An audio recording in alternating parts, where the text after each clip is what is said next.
Então, pessoal, boa tarde para vocês. Para quem não me conhece, meu nome é Thomas, serei o professor dos senhores na disciplina de IoT. Na verdade, introdução à IoT, né? Ontem foi a nossa primeira aula. O que vimos ontem, né? Só para fazer um resumão geral, eu me apresentei e falei um pouco da minha trajetória, mas para vocês saberem quem eu sou um professor novo, acabei de chegar. Acho que é a primeira vez que alguns estão vendo minha cara aqui. Fui empossado, tomei posse dia 23 desse mês, agora, do mês passado, na verdade, né? Então eu estou chegando agora e estou me habituando ainda. Ontem falamos um pouco da história, de como surgiu os dispositivos IoT, quais foram as principais aplicações que vemos, por exemplo, smartwatch, essas Alexas, casas inteligentes, cidades inteligentes, como tudo isso está relacionado com o ecossistema de internet das coisas, que é a IoT, né, Internet of Things, e como será a disciplina. Né?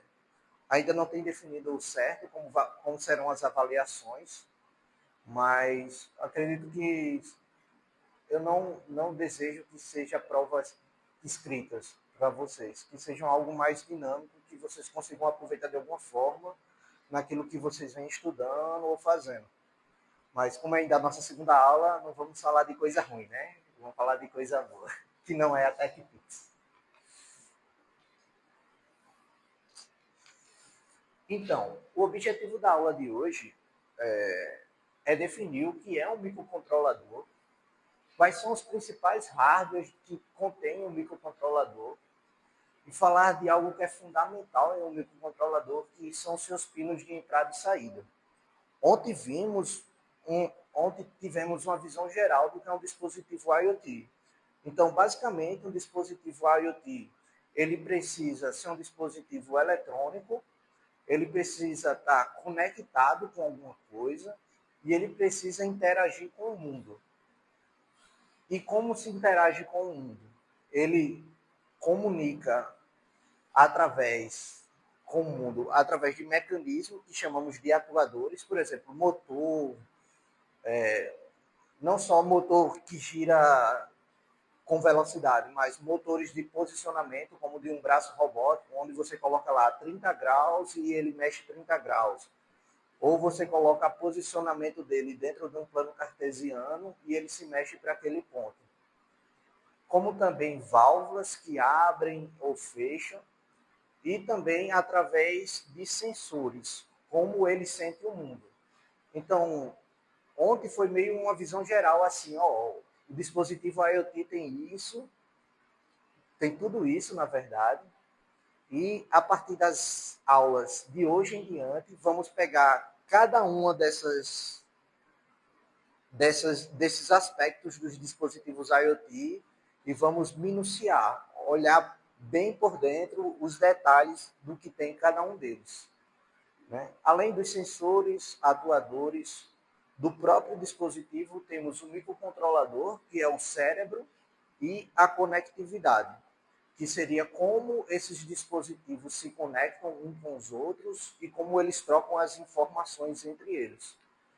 E para isso, e dentro da conectividade, também vamos ver questão de aspectos de segurança. Ou seja, como é que funciona a criptografia deles, como funciona para saber se realmente a mensagem chegou ou não, né? Então, tudo isso são cenas dos próximos capítulos. Hoje vamos começar a estudar o microcontrolador em si.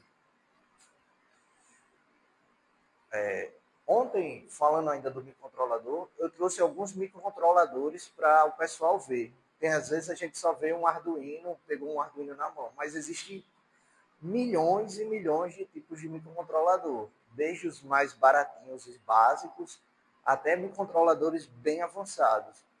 Então, por exemplo, ontem eu mostrei para vocês um microcontrolador chamado Portenta H7. Um preço de um Portenta H7 é em média R$ 120. Não, euros. em média, 120 euros, comprando lá.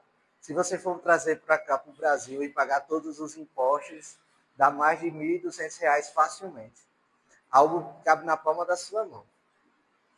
Né? E ele é da linha chamado Arduino Pro, que são microcontroladores que possuem nele funções especiais de cálculo.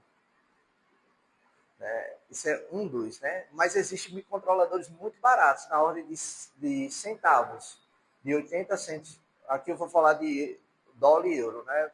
Porque vir para o Brasil muda tudo, conta do imposto. Mas, em média, €1 ou $1, você consegue comprar uma ESP32 C3, por exemplo. Então, você tem desde os mais baratinhos até os muito, muito caros. Né? E o microcontrolador nada mais é do que um computador em um chip único.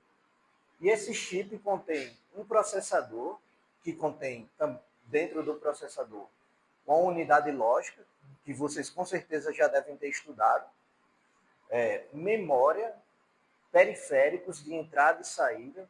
Aqui eu estou falando dos, propriamente dito, daqueles pinos que você consegue conectar. Temos temporizadores, dispositivo de comunicação, como o serial, dentre outras coisas. Então, tá bom, obrigado. É importante. Dentre outros componentes. Então, um microcontrolador em si é um computador realmente muito pequeno e feito para um propósito específico. Diferente de um computador desse convencional, que é um computador de propósito geral. Você pode fazer qualquer coisa com ele. Já quando se desenvolve sistemas para microcontroladores, eles estão focados em resolver um único problema. Né? Seja lá, eu preciso fazer o controle de temperatura da sala. Então você vai escolher sensores que conseguem capturar isso e atuar mudando ou não a velocidade do meu ar-condicionado, né? que vai esfriar ou esquentar a sala no final das contas. E o primeiro microcontrolador ele foi lançado pela empresa Intel em 1977. Então ele está prestes a fazer aí 20 anos. Próximo ano, 20 anos não, 50 anos. Próximo ano. Né? E ele recebeu a sigla 8048. Posteriormente veio a família 8051. Então, é esse chipzinho aqui. Ó. E diferente do que a gente pensa de ser um microcontrolador, ser, por exemplo, uma plataforma Arduino, na verdade, o microcontrolador apenas o chip que controla toda a plataforma. Né? Por exemplo, há muito tempo atrás, para se usar um microcontrolador desse, você precisaria fazer todo o esquemático do circuito elétrico para poder conseguir conectar ele. Ou seja, eu teria que definir quais são as resistências, as capacitâncias, de conectar qual pino desse é de entrada, é de saída, se ele precisaria de algum transistor, teria que ter aqui uma fonte de alimentação controlada. Então não era só como a gente tem hoje, né, que é muito fácil. A gente pluga o USB e bota no computador. Pronto, o bicho está funcionando lá perfeitamente. Já antes não. Era algo assim, bem difícil. Outro desses aí, talvez assim, ainda se utiliza hoje, que é chamado PIT. Já ouviram falar disso? É um microcontrolador também, parecido com isso, mas ele é dessa forma assim, ele vem solto, para você montar o circuito por você mesmo.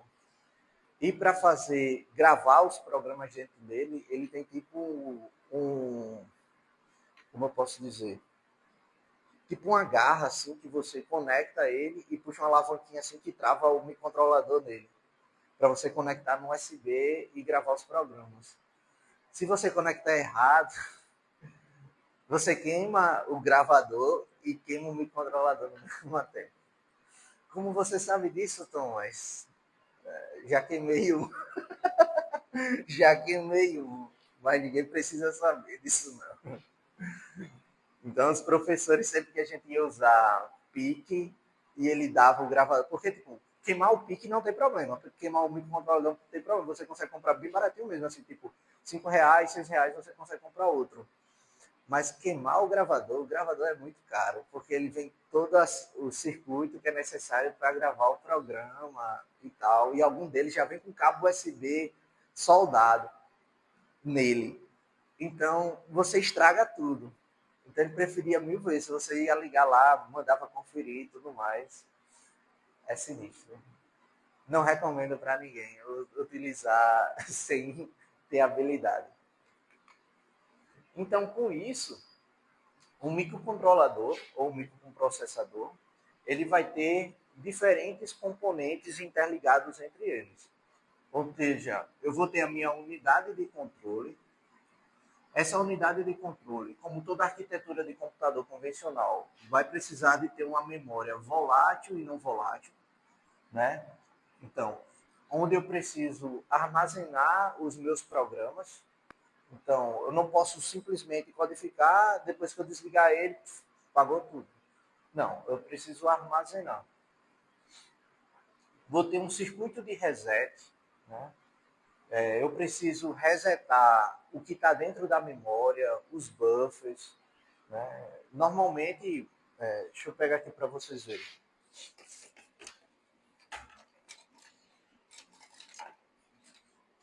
Ele vem um botãozinho aqui no Arduino, esse botão aqui, ó.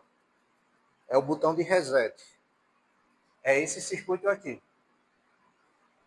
Você pulsa o botão e ele dá um pulso para a CPU zerar tudo. Tudo exceto o que está na memória não volátil, certo? O que está aqui armazenado fica armazenado. Mas se tiver alguma coisa nos buffers, é apagado na mesma hora e reseta e recomeça o programa. Eu preciso ter um circuito de clock para fazer controle de temporização, ou seja, quando eu coloco lá para contar 1, 2 ou durma 5 segundos, né, entra em estado de sleeping, né? Eu preciso ter esse circuito, geralmente é feito com um cristal, que é esse dispositivo aqui, ó. Isso aqui é um cristal. Quando você alimenta ele, ele gera pulsos. No caso aqui, ó, se vocês prestarem atenção, aqui tem 12.000. Tá vendo? Gravado aqui. Isso quer dizer que é a frequência máxima com que ele consegue pulsar, que seriam 12 kHz, certo? Aqui, 12.000 Hz. Cristalzinho. Às vezes tem mais de um. Nesse caso aqui, desse microcontrolador, ele tem um de 12 kHz e tem um de 10 kHz, que é esse outro aqui de baixo. Mas é a mesma coisa. Isso é usado para fazer circuito de clock.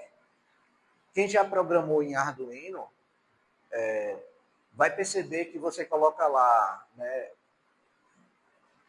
time aí, e coloca a quantidade de milissegundos. Por exemplo, 1000 milissegundos, que é 1 segundo. Quem faz essas contagens é esse circuito aqui. Que é um circuito interno deles. Dele, né? Na verdade. Além disso, eu vou ter também as memórias voláteis, que eu já falei antes, né? Para armazenar dados temporários. E isso aqui é um grande desafio quando a gente vai trabalhar com microcontroladores. Por quê? Muitas vezes, durante a inferência do microcontrolador, nós precisamos guardar o que está armazenado na memória volátil, na não volátil. E isso aqui dá um grande problema, porque você não sabe direito qual a posição de memória que está ocupada aqui. Então, corre o risco de quando você for fazer a transferência daqui para cá, você acabar comprometendo seu programa.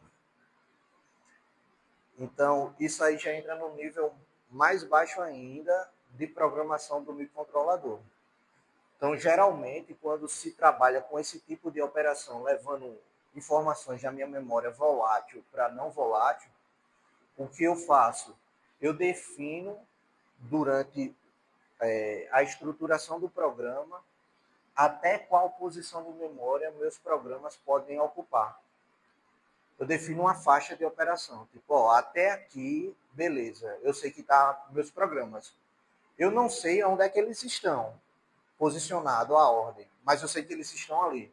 Então significa que eu não posso, dentro daquela faixa de memória, alocar recursos para se eu quiser armazenar novas informações. Então eu uso a outra faixa. E outro assunto também bem importante é quando o seu programa é grande demais, ele consegue armazenar, porém ele acaba crashando e dando erro de memória. O próprio dispositivo, a arquitetura com que ele foi desenhada, ele não permite isso.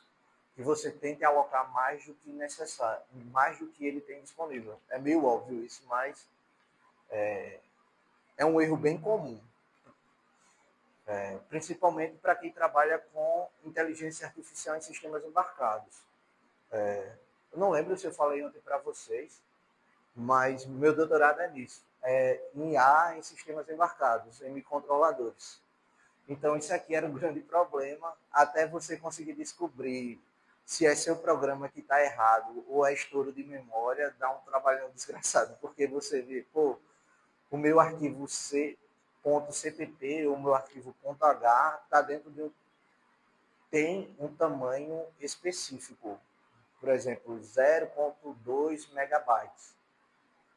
A minha ESP32 tem 2 megabytes de memória. Tipo, teoricamente deveria caber. Porém, quando vai fazer a compilação desses programas no meu microcontrolador, o modo com que ele trata as variáveis, seja inteira, float ou long, né, é diferente. Então, cada microcontrolador, com diferentes arquiteturas, trata essas informações diferentes de alocação de memória. Tanto é que o mesmo programa ocupa memória volátil e não volátil de maneira diferente. O mesmo programa, exatamente o mesmo. Depois eu trago um exemplo para vocês. Esqueci de colocar isso, veio isso na minha cabeça agora. Além disso, eu vou ter outros periféricos, né? Vou ter periféricos de interface de operação paralela, ou seja, onde eu consigo ter microcontroladores multicore, mais de um processador atuando de maneira simultânea para resolver um problema. Vou ter interface serial de comunicação, vou ter times e dispositivos de entrada e saída. Além disso, né, tem os próprios decodificadores de endereço, que faz a orquestração, decodifica as operações que o microcontrolador ou microprocessador está fazendo. Tranquilo até aqui, pessoal? Verdade? Então tá bom. Oi?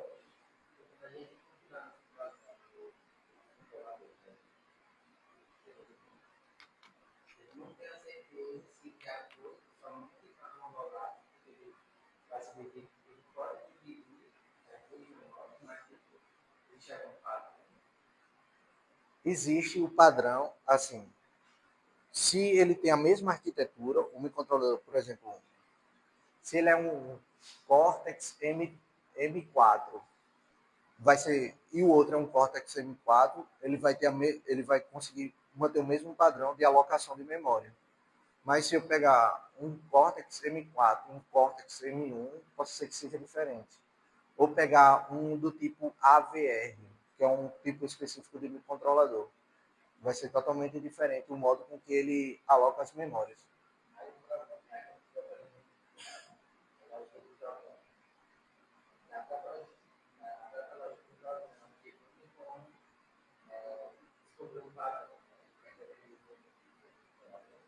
Sim. Você pode definir, porque, por exemplo, existem algumas bibliotecas que você consegue definir isso. Assim, a gente vai ter uma aula só sobre como desenvolver isso, sabe? Mas existem algumas bibliotecas que, por exemplo, se eu colocar só float, ele aloca de um jeito.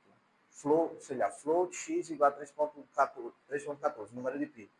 Mas se eu botar const float, ele já vai alocar de outra maneira, mas porque ele considera que aquela memória, aquela variável é uma constante e não vai ser alterada. Então ele já tem um registrador específico para aquilo. E isso vai de arquitetura para arquitetura. É meio difícil dizer, ó, sempre vai ser, não, esqueça, nunca vai ser assim. Existe assim, ó, algumas arquiteturas funcionam desse jeito, outras já funcionam outra totalmente diferente. Mas no geral, você precisa sempre ver assim, quanto de memória, como você está declarando as variáveis, no final das contas. Se é como constante ou não. Então, isso também influencia no final das contas. Eu não coloquei na aula, mas eu abro o arquivo de alguns testes de um mesmo programa e mostro para vocês 6 microcontroladores diferentes para um mesmo software funcionando totalmente diferente um do outro em questão de memória, de flash e de ROM, né? No final da aula, prometo.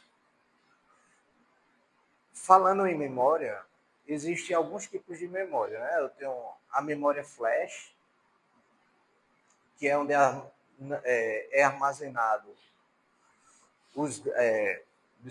o firmware do programa, né? E ela é do tipo não volátil. Eu vou pular para PROM e EPROM. Ela também não é não volátil, a EPROM, porém, ela é usada para guardar as configurações. Como assim? Imagine que você tem uma máquina que produz sandálias, né? Então, você já tem o molde da sandália lá. Né? Eu tenho a máquina que ela pega uma borracha e desenha uma sandália assim. Assim, uma sandália? É. Então, eu já sei a posição desse furo, desse e desse, para um tamanho 32. Eu tenho essa máquina. Se porventura essa máquina aqui quebra e eu tenho uma outra máquina que produz sandálias do tipo 36, ou seja, o que vai mudar para elas é a posição do furo, né? Sandália é maior, o corte é maior. Na indústria, utilizar EPROM é muito comum para isso aqui. Eu chego lá na minha máquina e essas memórias EPROM, geralmente elas são removíveis do circuito. Então, eu removo essa memória do meu circuito como um pente de memória normal. Ela leva todas as configurações da máquina junto com ela. Não é firmware, é configuração da máquina. Por exemplo, posição de furo, qual a posição que o corte vai fazer, qual é a temperatura típica de operação, quais são os sinais de alarme. Por exemplo, chegou em 36, 38 graus, a máquina deve alertar. Então, essas configurações da máquina são normalmente guardadas na EPROM. Isso aqui é muito comum na indústria. Então, quando se quer se tem máquinas padronizadas para fazer máquinas padronizadas que eu falo assim, elas têm a mesma configuração, mas podem produzir objetos diferentes da mesma linha. Como, por exemplo, consigo produzir sandália 36 e 32. Eu tenho uma máquina para produzir isso e outra para produzir isso. Mas elas produzem sandália. Se eu quiser transformar todas as minhas máquinas para produzir sandálias do tipo 32, eu não precisaria reconfigurar todas elas. Bastaria pegar a EPROM da 32 e fazer uma cópia para a EPROM da 36. E só substituir a memória. E ela automaticamente passaria a produzir agora a sandália 32. Isso aqui é muito, muito comum na indústria. Cansei de ver as pessoas fazendo isso. Nunca cheguei a fazer. Então, eles já tinham as EPROM de cada tipo eu trabalhei numa fábrica de algodão que, dependendo do tipo de algodão, do tipo de fio de algodão, da espessura do fio, existia configurações para ele. Basicamente, como é que se produz um fio de algodão? É girar e puxar, girar e puxar. Sendo que existe uma frequência de giro e puxo, né? Não é só girar e puxar, né? Você tem um fio mais fino, é mais rápido. Se você quer um fio mais grosso, é mais lento. Né? Não pode ser tão rápido, senão estoura o fio, enfim. Então, todas essas configurações, elas ficam guardadas numa EPROM, né? Existe outro tipo também, que é essas PROM, né? Existe a PROM e a EPROM e a EEPROM, que basicamente são versões antigas da EPROM, certo? Mas ela serve para a mesma coisa. Além disso, temos a nossa querida memória RAM, que é uma memória volátil e de variáveis temporárias, né?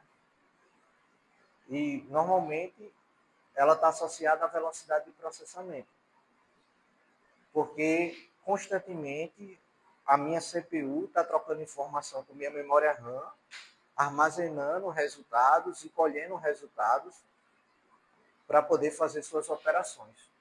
Então, quanto mais rápido o clock dela, né, mais eficiente é o meu processo de cálculo, do que eu precisar fazer na minha CPU. E não basta ser tão rápido, não basta ser mais rápido a RAM. Os barramentos, a velocidade do barramento também tem que acompanhar. Né? Então, a velocidade do barramento trunca a velocidade de transmissão da informação entre a memória e a minha CPU.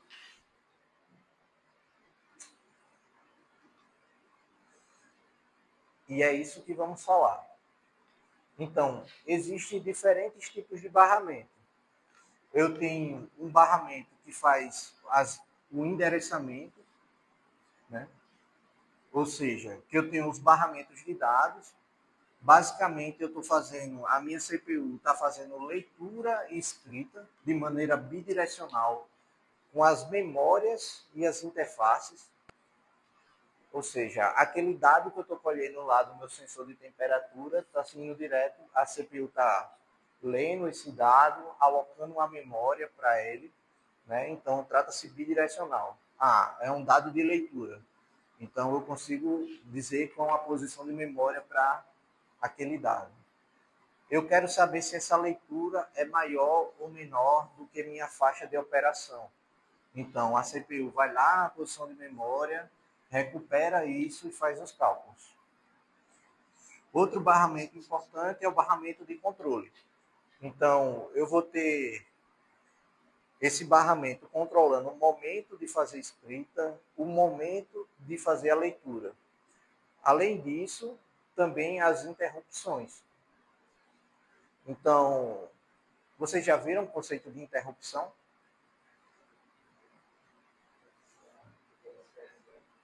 Tá? É a mesma coisa, sistema operacional. Ou seja, eu estou executando uma tarefa, chegou uma interrupção. Eu paro essa tarefa que eu estou executando e começo a executar outra tarefa que está na ordem de prioridade. Terminou, eu volto para o meu ciclo normal de execução, chamado de interrupção. Do mesmo jeito que funciona no sistema operacional, também funciona nos microcontroladores. Mais à frente vamos ver como essa interrupção ela é feita, que ela pode ser feita de várias maneiras. Além disso, eu vou ter os meus registradores, que nada mais é do que pequenas áreas de memória interna, e eles estão normalmente próximos à minha CPU, interno à minha CPU, para que eu possa fazer esses cálculos, inferências de maneira rápida. Então, ela é usada para armazenar temporariamente os dados, as instruções e os endereços durante a execução do programa. Então, aqui estamos falando de memória do tipo não volátil, né? Memória do tipo volátil, né? Além desses registradores comuns, existe em algumas MCUs ou alguns microcontroladores registradores do tipo especial, com função especial, né? Special Function Registers. São posições de memória específicas que recebem nome específico e têm uma função bem definida.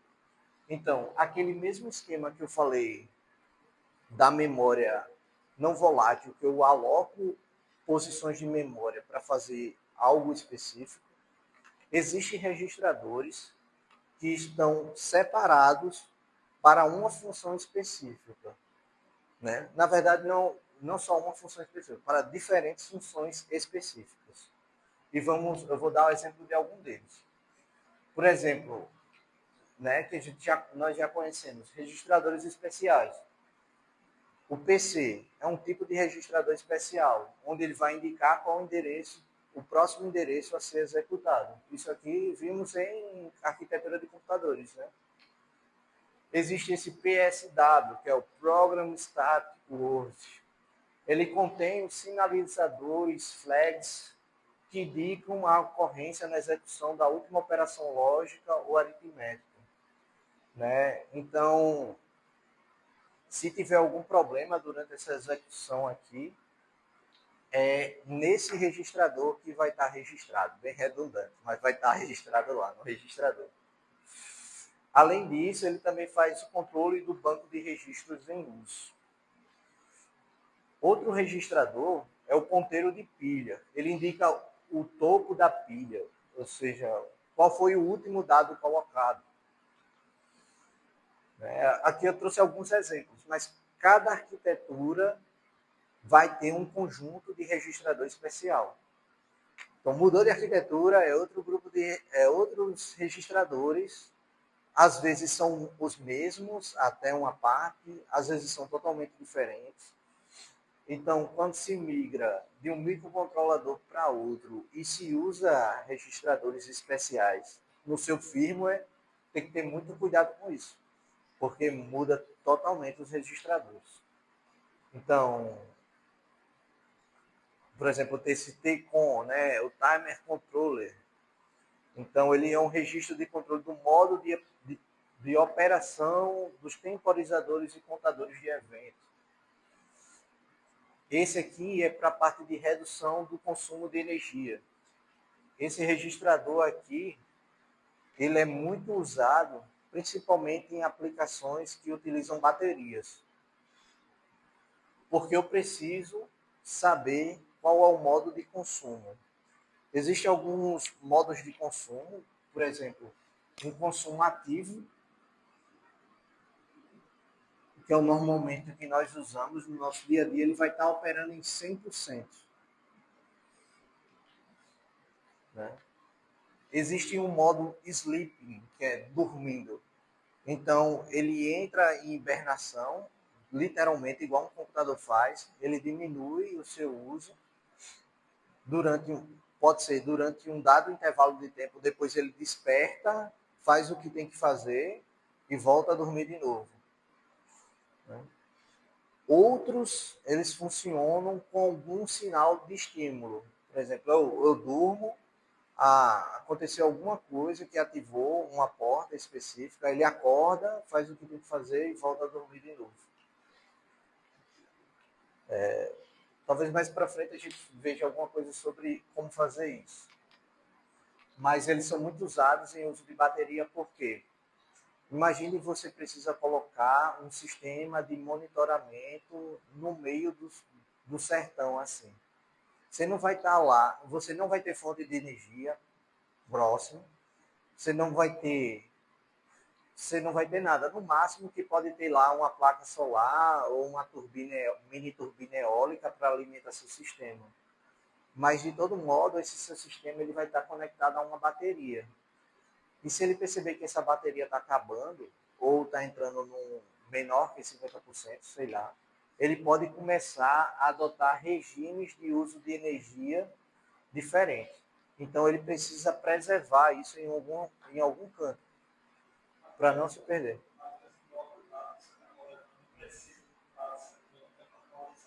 Exatamente. Por exemplo, eu quero coletar temperatura. Não faz sentido eu estar medindo a temperatura a cada minuto. Qual a chance de a temperatura mudar de um minuto para o outro? Cai só se cair um meteoro em cima do. Então, eu coleto 3 vezes ao dia, ou 4 vezes ao dia a temperatura. Então, eu coleto a temperatura e durmo e volto a dormir. Faz sentido eu estar ali processando tudo aquilo. Isso aqui é muito, muito, muito, muito comum. Aqui é uma tabela que eu trouxe de um datasheet de um microcontrolador, onde ele vai mostrar aqui diferentes registradores especiais ou não. Então aqui ele vai dizer a posição da memória que ele tá e se isso aqui é reservado e para que é reservado, né? E ele vai dizer aqui é um de 8 bits, 1, 2, 3, 4, 5, 6, 7, 8 bits. É 8? Meu Deus. Não, acho que não conta com isso. É de 0 a 7, aqui. 8 bits. Então, é uma tabela similar a essa, que futuramente, quando se vai desenvolver projetos, na parte de IoT tem que se consultar, quando se vai usar registradores e você precisa fazer um programa mais sofisticado, que precisa ser de fato otimizado. Então, é bem importante essas tabelas aqui. Então, aqui eu vou ter questão da sincronia do meu sinal, da porta serial, a modulação, a configuração do meu sinal de modulação. Deixa eu ver mais. Vai. Tá meio ruim de ler. Os conversores que eles estão usando para ser analógico digital, onde é que está alocado na memória, onde essas informações são alocadas. A questão da sincronia do transceptor, né, que é esse receiver, transceiver, que é receber e transmitir, onde é que esse registrador está alocado na minha memória. Então isso aqui acaba sendo bem importante quando se vai fazer um projeto assim mais sofisticado. E com isso, nós entramos na taxonomia desses pinos de entrada e saída do meu microcontrolador. Normalmente a gente está acostumado a ligar acender um LED ou receber um sinal de um sensor, a gente simplesmente vê qual pino que está disponível na placa e coloca lá, sem saber para que aquele pino serve no final das contas. Porém, quando se vai fazer algumas aplicações, os microcontroladores acabam sendo muito limitados na quantidade de pinos. Então, escolher o pino certo é muito importante, porque você pode estar usando um pino que você precisaria no futuro para estabelecer uma comunicação, por exemplo. Por mais que ele possa ser usado como uma entrada digital ou uma entrada analógica, ele é um pino de comunicação. E com isso, eu vou ter uma visão geral desses pinos presentes nos meus microcontroladores, né? Uma descrição geral é só, isso só pode ser de entrada, saída ou bidirecional.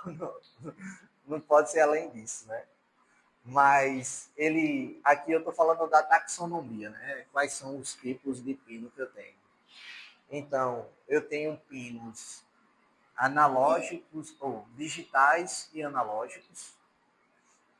Agora, lembrar o conceito de variável discreta e variável analógica, né? Variável analógica, discreta, ele só tem, ele tem uma posição bem definida dentro de um espaço. Por exemplo, ele pode ser 0 ou pode ser 1. Não existe valores intermediários entre uma variável e outra, ou entre um estado e outro, entre um valor e outro. Isso aqui é uma variável digital, né? Já quando falamos de sinais analógicos, né, seria o mesmo sinal, 0 e 1. Eu posso ter infinitos valores entre esses dois valores definidos. Então, se eu cortar aqui aqui e for 0,5 e aqui 0,6 ou 6, entre 0,5 e 0,6 eu tenho infinitos valores aqui dentro também. Então essa é a diferença entre variáveis analógicas e digitais. Eu vou ter um modo de operação. Vocês já ouviram falar disso aqui? Push-pull, open drain, alta impedância. Push-pull é o mais comum, né? Mas esses outros aqui, o nome é intuitivo, né? Alta impedância deve ser algo relacionado à resistência, né? É. Já outros, ele está relacionado à capacidade elétrica, ou seja, se ele suporta baixa ou alta corrente. Normalmente, o que acontece nos microcontroladores? Eles possuem uma saída fixa de valor, né? Na ESP32 eu tenho uma saída de 3,3 volts. Se eu não me engano, aqui é 100 miliamperes. Se eu não me engano, certo? Não tenho certeza. Mas você vê que a capacidade de corrente dela é bem baixa. E por que saber disso aqui é importante? Alguns circuitos que você vai ativar precisa de uma corrente alta para ser ativado. Um exemplo disso são chamados os relés. Alguém já ouviu falar de relé? Esse nomezinho? Relé. Relé. O relé, ele é um circuito magnético.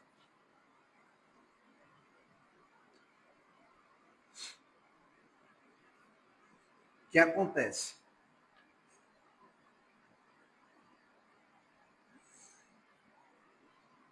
Ele pode ser de dois tipos, né?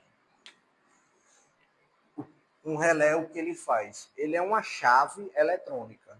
Ele abre ou fecha, dependendo se há ou não presença de energia.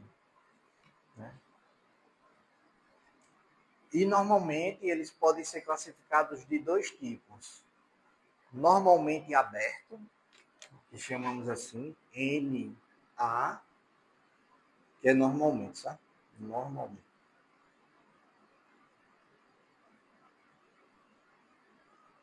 Aberto.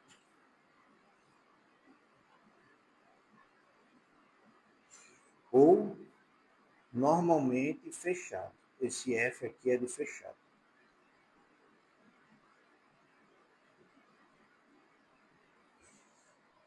Se ele é normalmente aberto, quando eu coloco a energia aqui, o que ele vai fazer? Fechando. Aqui ele está assim, o símbolo é assim, com as bolinhas. Certo? Ele vai fechar. Se ele é normalmente fechado, né? O estado normal dele em repouso sem energia é fechado. Se ele é normalmente fechado, o que vai acontecer com ele? Abrir. Para que isso aconteça, eu preciso ter uma corrente suficientemente grande para gerar um campo magnético aqui dentro para puxar essa placa.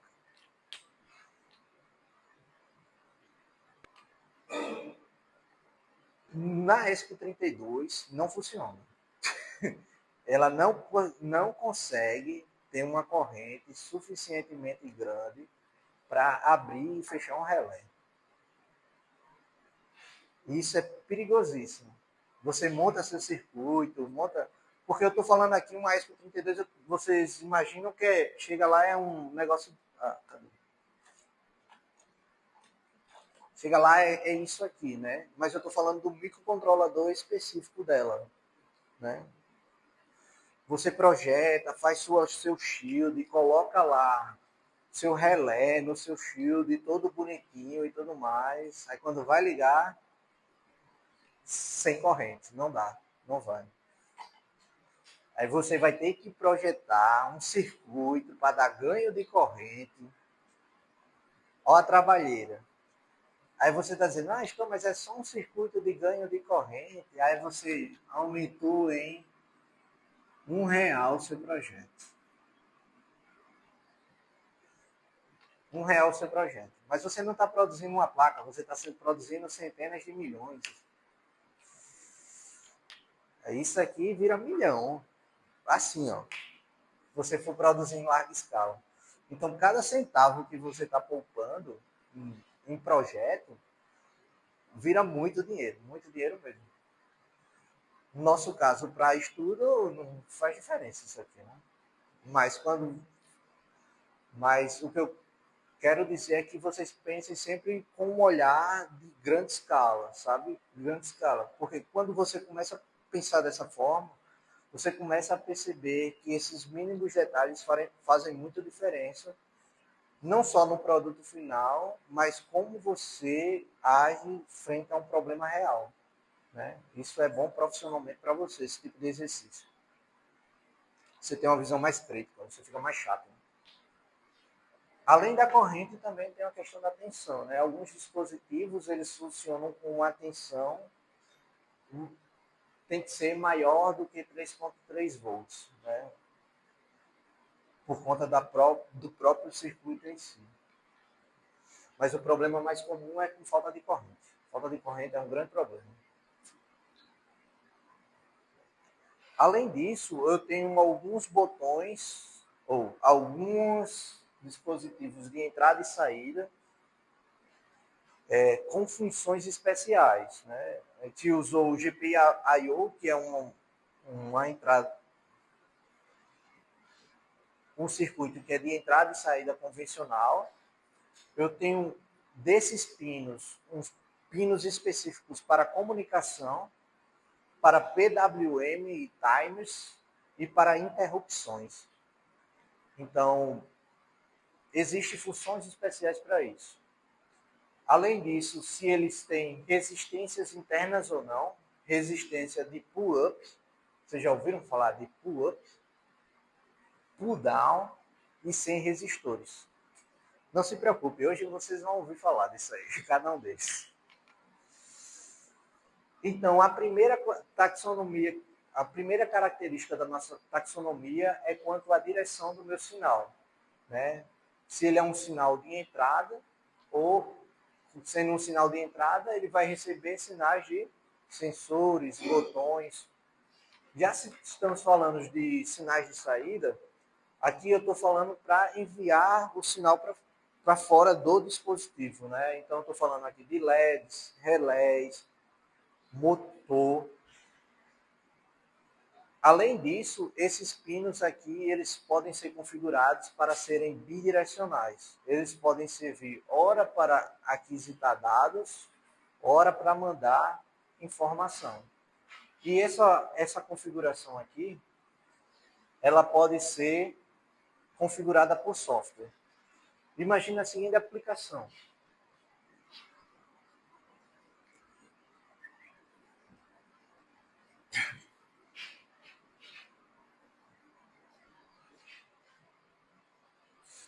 Eu tenho o meu microcontrolador aqui,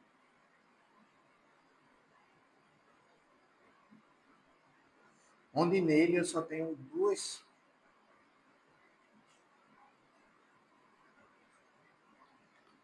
portas. Um microcontrolador com duas portas analógicas.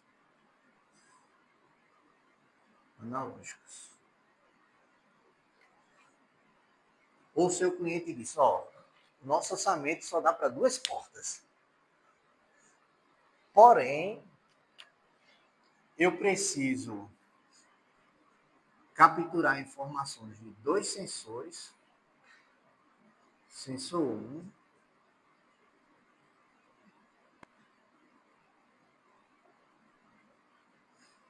e preciso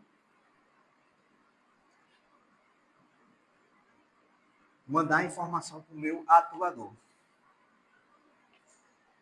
E aí, como é que a gente faz isso aí? Duas portas, três elementos. Se a gente ligar esses sensores aqui, não dá.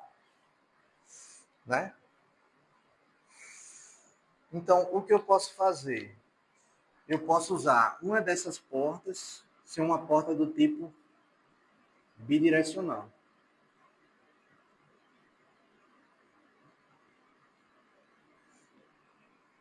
Então, eu consigo ligar meu sensor nessa, meu sensor 2 nessa. E no meu programa, colocar uma interrupção que, se esse sensor aqui, dizer que aqui é um sensor de temperatura, certo? E aqui um sensor de nível. Né? Tem lá um tanque cheio de água e eu consigo medir qual o nível desse tanque aqui.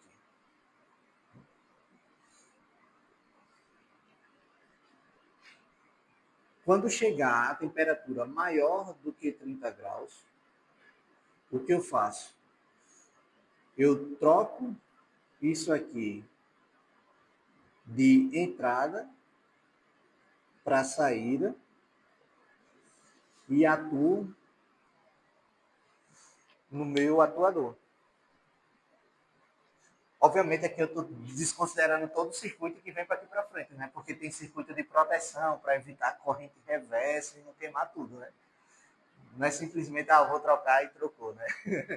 Não é assim, mas só para que vocês entendam de como pode ser utilizado uma saída do tipo bidirecional que pode ser reconfigurado. Então aqui eu precisaria de um circuito que não permitisse corrente reversa, né? Geralmente se usa diodo para fazer isso. Né? Então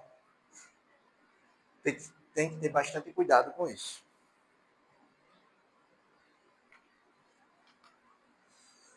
Outro tipo aqui é quanto ao sinal, se é do tipo sinal digital ou analógico. Aqui já falamos o que é um sinal digital e analógico. Porém, quando se trabalha com sinais analógicos, tem que ter cuidado que, para usar sinais analógicos, eu preciso usar conversores do tipo analógico digital ou do tipo digital analógico.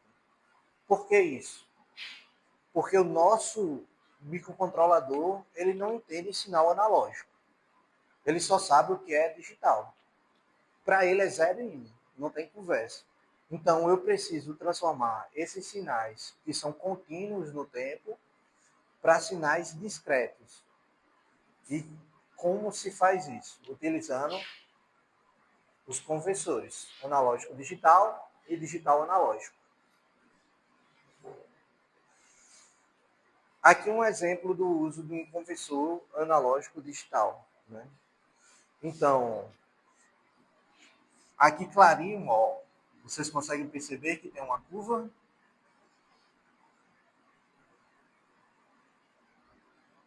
Então, eu vou ter, ó, quando chegar nesse nível aqui, ele só consegue perceber aqui. Então, é isso que o computador vai perceber. Ele não vai perder todos esses valores que estão aqui.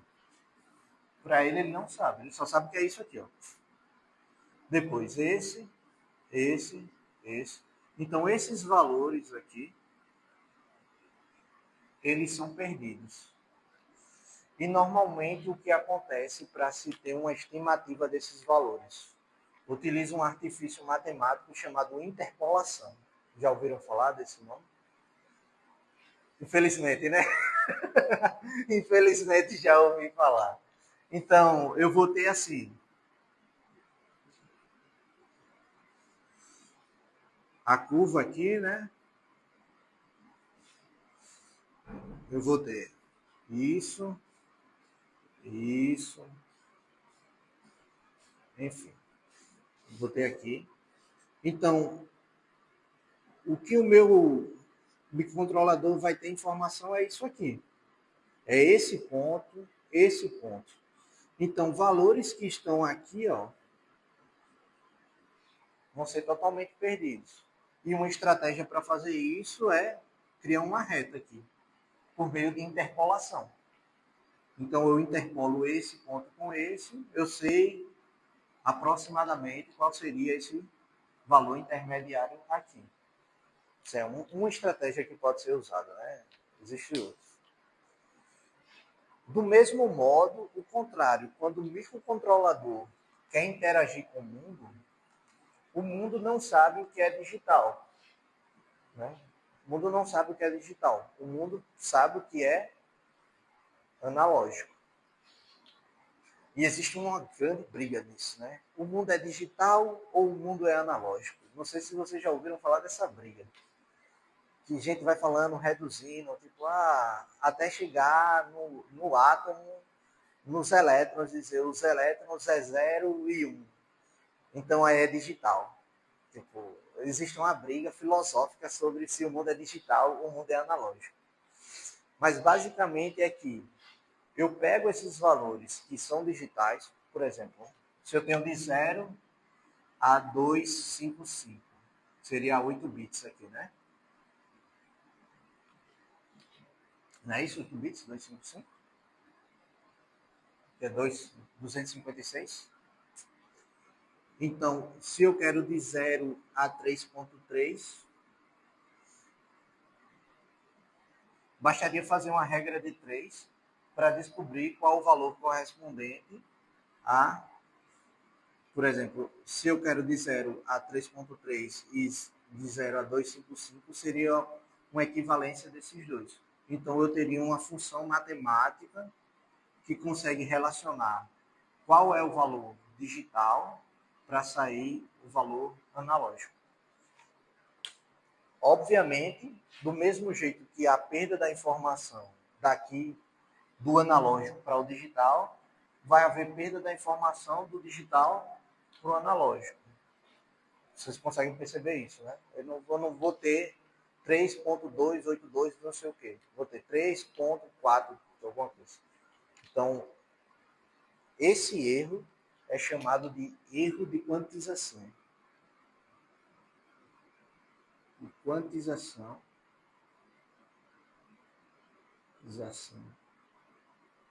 Ou amostragem.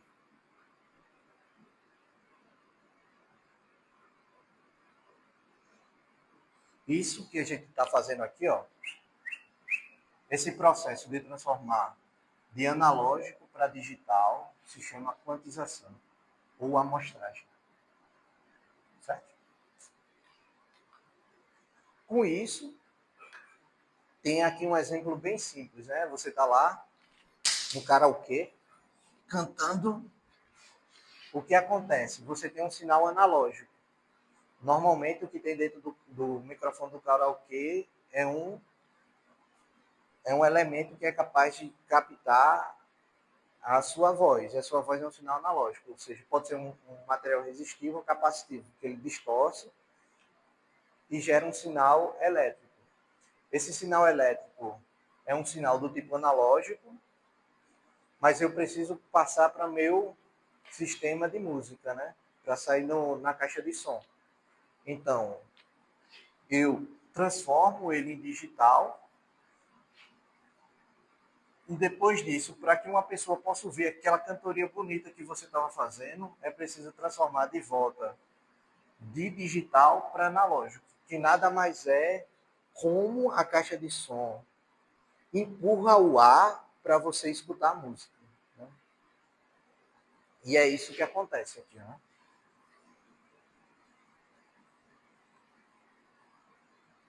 Por isso que escutar música em vitrola é bem diferente do que escutar uma música digital. A mesma música, assim. Porque há realmente essas perdas de informação. Você está pegando um sinal que é totalmente analógico na vitrola e pegando um sinal digital. Por isso que é diferente você ir para um show e escutar a pessoa cantar realmente sem estar no som, ou escutar sua voz falando, ou escutar o áudio que você manda no WhatsApp, parece outra pessoa falando, né? Isso aí não sou eu. Justamente por conta disso, porque o erro de quantização perde a informação que deveria ser o som puro que você está escutando. Nossa aula vai até que horas? 6h20. Alguém aqui vai pegar ônibus? Vai? Não. Tranquilo, né? Tá. Quando a gente ir mais um pouquinho. E exige. Desculpa isso.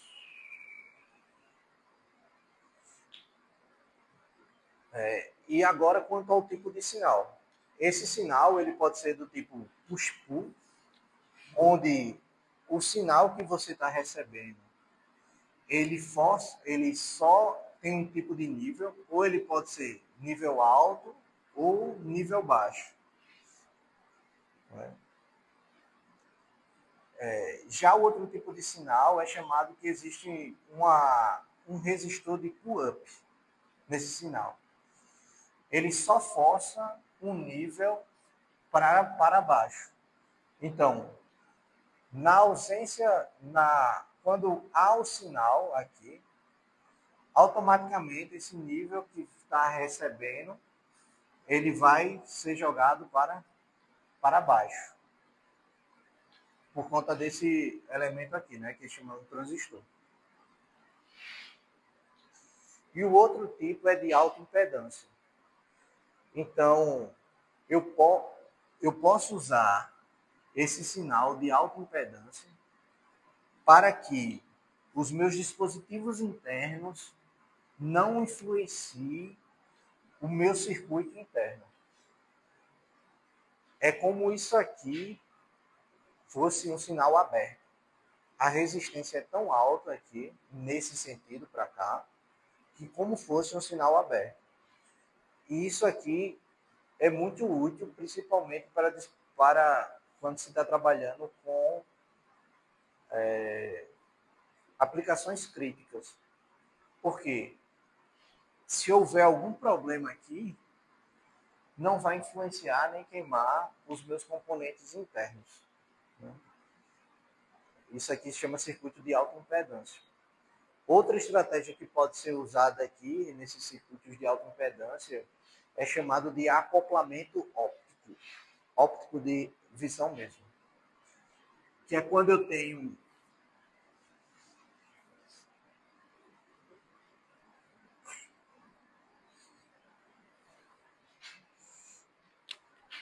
vou botar assim para ficar mais fácil, certo? Aqui é um olho, certo? É uma lampadinha.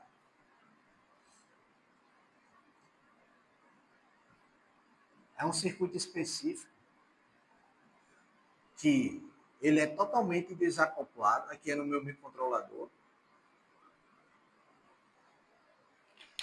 Que quando eu coloco um sinal aqui, quando o sinal chega, o que acontece com essa lampadinha? Ela acende e ativa o meu sinal no meu microcontrolador. Chama isso que o circuito está opticamente acoplado quando isso acontece. Se porventura pega fogo aqui, explode esse dispositivo aqui, como ele não tem nenhum contato físico com o outro, um com o outro, é só óptico, isso aqui está totalmente preservado. Não tem contato físico aqui. De fato, é uma luz e um receptor de luz, um sensor de luz. Se chegou o sinal, ele acende, ele está observando, vendo o que está acontecendo, então ele dá um sinal dizer que chegou o sinal. Se isso aqui explodir, pegar fogo, isso aqui está totalmente preservado. Isso aqui é muito comum quando isso aqui é muito caro. Ou quando isso aqui está controlando algo de máxima criticidade, que não pode falhar. Porque, perdeu um sensor, queimou, não vai influenciar em nada aqui. Então, chama isso de circuitos opticamente acoplados. E cai nisso aqui. Ó. Como ele está opticamente acoplado, qual a impedância disso aqui? Infinito. Né? Infinito feio. Infinita, né? Não tem nenhum circuito elétrico, um com o outro. Porém, existem outros modos de fazer isso sem ser com sensores ópticos. com o próprio transistor.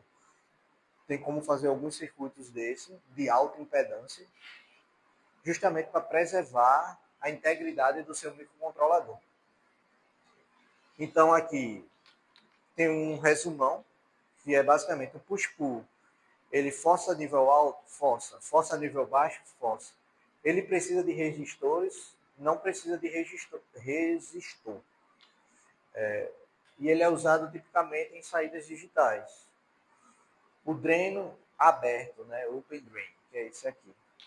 Ele não força nível alto, ele só força nível baixo. Ele precisa de um resistor, que é esse aqui, ó. Para que ele precisa desse resistor? Justamente para poder a corrente circular aqui. E ele é tipicamente usado num barramento chamado I2C, que é um barramento de conexão entre dispositivos. A gente vai ver ainda depois isso aqui, com calma. E alta impedância, ele não força para alto, não força para baixo, e ele é tipicamente usado em canais de leitura, que é esse caso aqui, onde eu estou lendo a informação, né, e preciso disso para preservar o meu circuito, não só preservar o meu circuito em danos físicos, mas também preservar o funcionamento do meu circuito quanto à sua estrutura elétrica. Por exemplo, vocês lembram lá de Kirchhoff, né? Quando vocês estavam fazendo o ensino fundamental.